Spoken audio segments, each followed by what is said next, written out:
This presentation is on Math Connections, where I'll discuss communication strategies for student success.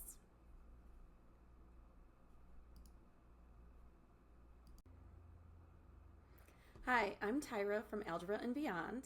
I just wanted to take a quick second to let you know a little bit about my background. My undergrad is in accounting, so I was in corporate America for a little bit. And then I went back to school to get my master's in education to teach high school business and computer courses, which I did for a few years. And then I have also taught K through 12 math in a small homeschooling setting. And then I've also taught middle and high school math and business at a private international school. So I have done a little bit of everything, including curriculum director for a few years. So all of this background that I have has really helped me find creative and thoughtful ways to teach math, and I love sharing my ideas and creating resources for teachers for their classroom. So I'm excited about this presentation today, and let's get started.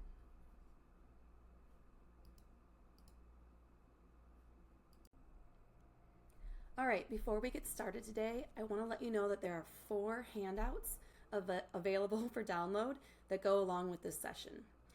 These are all strategies that will be discussed throughout the presentation. So a little breakdown of what's included: a sample learning target clip chart, a customizable unit outline template, an editable parent-teacher conference rubric, and a time-saving student progress email template. If you haven't already, I encourage you to pause right here and download these now. It'll give you a chance to jot down some notes and highlight parts that stand out, or even start thinking about how you might fit these into your classroom.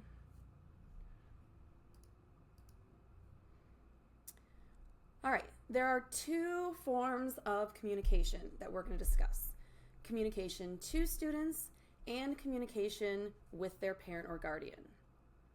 And whether you're teaching elementary students or secondary students, you know that sometimes the biggest challenge isn't what we're teaching, it's making sure everyone knows what's going on.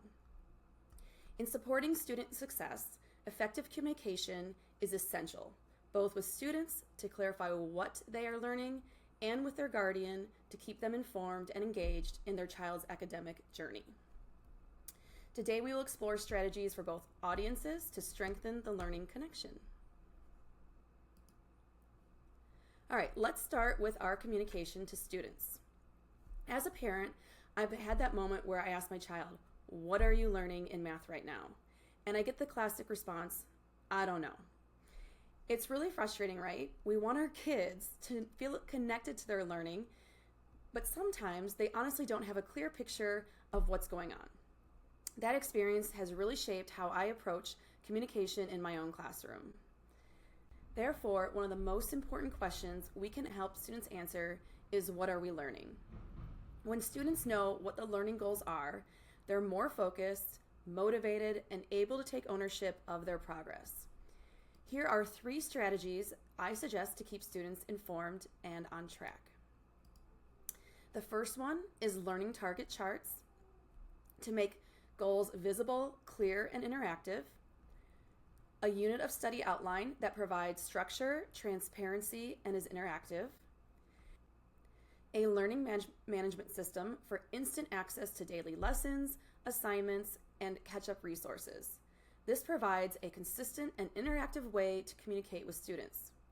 Together, these tools give students a clear map of where we're going and how they can get there. Also, did you notice a trend? Each of these strategies is interactive. Whether it's moving a clip on the learning target chart, checking off progress on their unit outline, or navigating assignments through the LMS, students are actively involved. This kind of interaction helps them stay engaged and take ownership of their learning. The first one I want to discuss is learning target charts. It's one of the best ways to communicate learning goals to students. I actually was observing a teacher when I was curriculum director, and he had these charts in front of his room, and I thought they were so clever. These are simple visual tools displayed in the classroom that show exactly what we're working on and where we're headed within a unit. Instead of just telling students the learning goals, these charts make them visible and trackable, which increases clarity and focus. As you can see in the picture, I mark off the targets as we cover them, and then I have a movable today arrow for students to know today's goal, and the learning targets we still need to cover until the unit's complete. Each learning target is posted in student-friendly language, and it becomes a natural reference point throughout the week, not just something mentioned at the start of a lesson and forgotten. This visual progress tracker also promotes metacognition as students begin to recognize their own learning journey. They'll often look at the chart and say things like, "We already did that one," or "I'm ready for the next one." That's a powerful shift from passive learning to active engagement.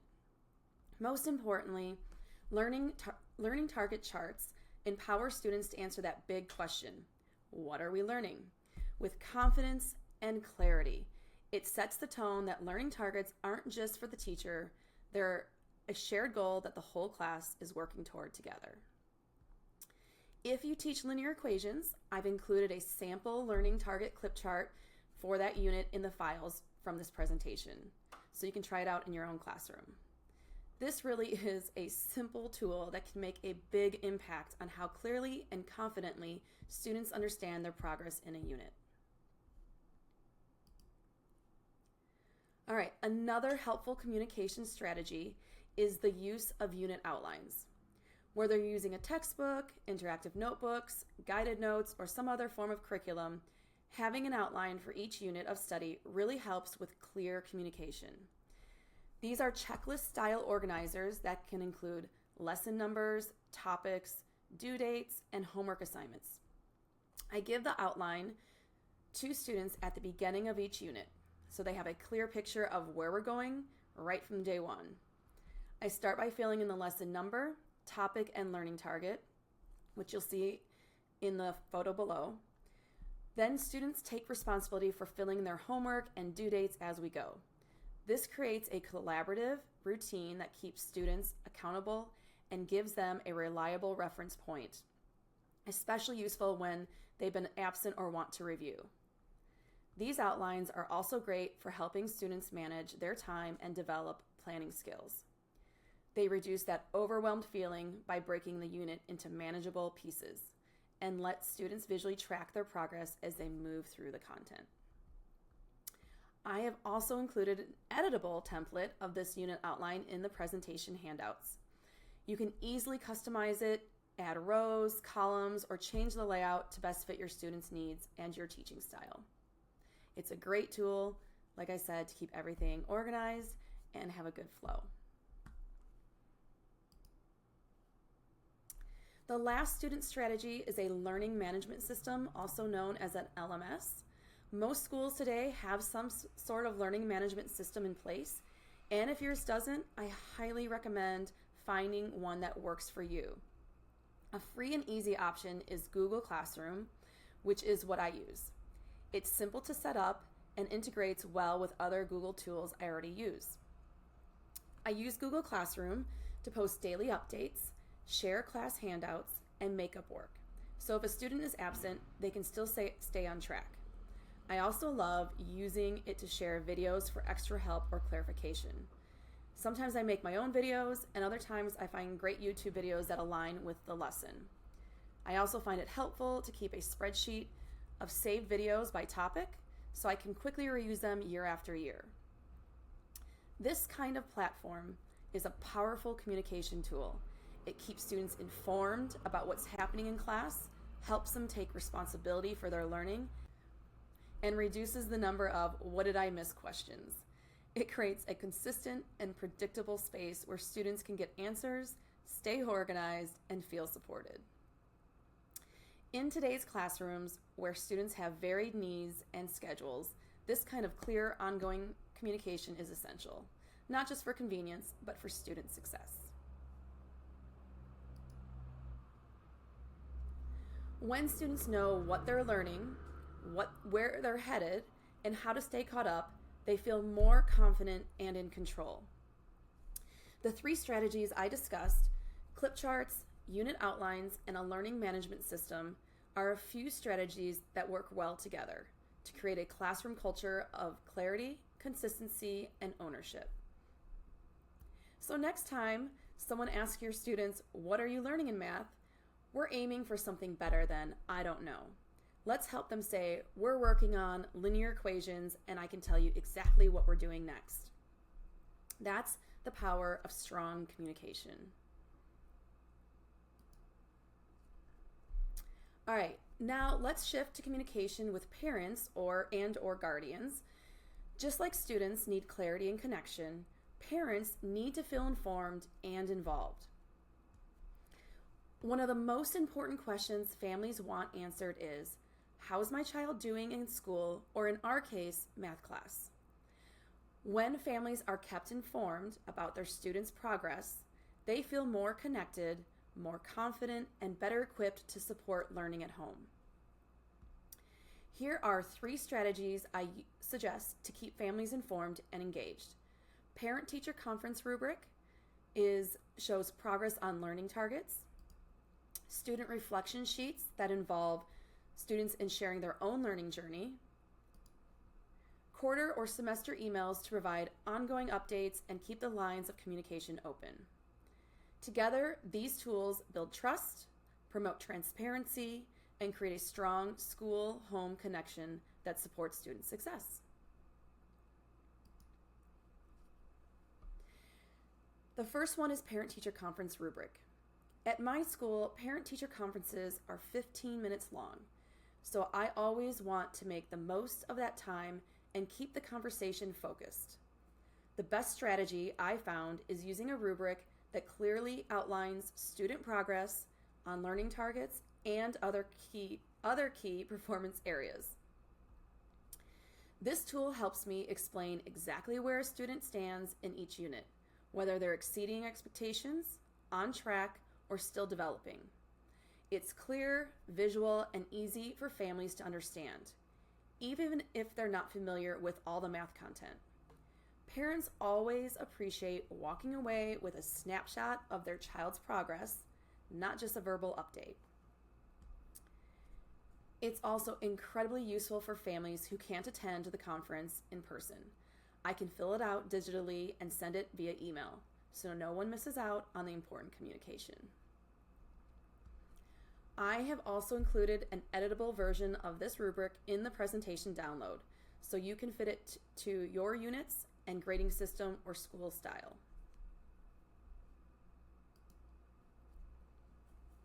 The next one is a student self-reflection form. This isn't a strategy I've used regularly, but when I've had longer meetings or additional conferences in a semester, the student self-reflection form has been really helpful. I've always found this type of tool especially valuable in the primary grades, where it encourages early learners to start thinking about their learning in a personal way. As a parent myself, I really enjoy receiving these forms for my own children. It gives me insight into how they feel about their progress, not just what the teacher sees. It opens the door to conversations at home that build confidence and reflection. These forms are empowering, honest, and engaging. They invite students to express their strengths, acknowledge challenges, and set goals, all of which helps them take more ownership of their learning journey. There are so many ways to do this. Some forms use checklists, like always, usually, sometimes. Others are more open-ended. I encourage you to find or adapt a version that fits your teaching style and meets your student needs.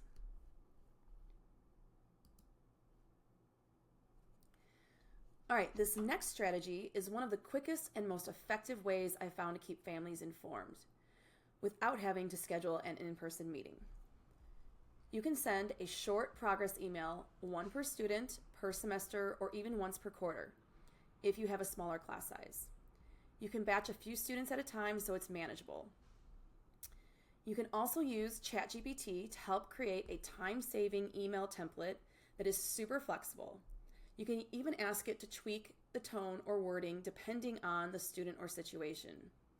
The basic format I use is 3 positives and 1 area for growth. You can also create your own template that includes more details. It's a quick and easy way to give families a snapshot of their child's progress and it goes a long way in building trust. Parents appreciate these emails because they feel connected and informed without needing to schedule a conference. And hey, not every parent email has to be about a failing grade. Sometimes it's just nice to say, your child is doing great and here's why. I actually enjoy writing these emails on Fridays after a long, busy week. It's a simple, low-pressure task, especially with the help of ChatGPT. You can see in the video, I did one email with my template in less than a minute. So then I just copy and paste it over and send it off. Super simple, super quick, but super thoughtful and helpful for a parent. It helps me organize my thoughts quickly and end the week feeling productive. I've included a student progress email template in the presentation download, and as you'll see in the video on the slide, you can just copy the template into ChatGPT, plug in your name, the guardian's name, student name, 3 positives, and 1 area to improve, and there you go. You've got a thoughtful, personalized email ready to send in less than a minute.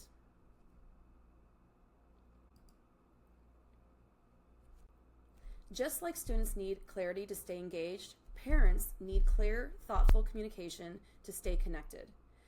These 3 strategies, a visual rubric, student-led reflections, and short progress emails, make it easier to keep parents informed, involved, and supportive.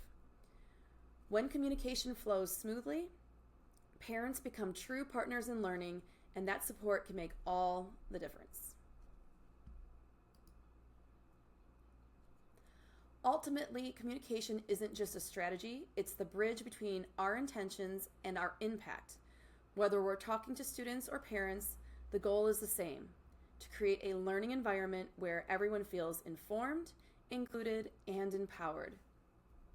In this session, we've explored practical tools for communicating with students, like learning target clip charts, unit outlines, and LMS platforms, and with parents through rubrics, self-reflection forms, and brief progress emails. Each one supports clarity, consistency, and connection.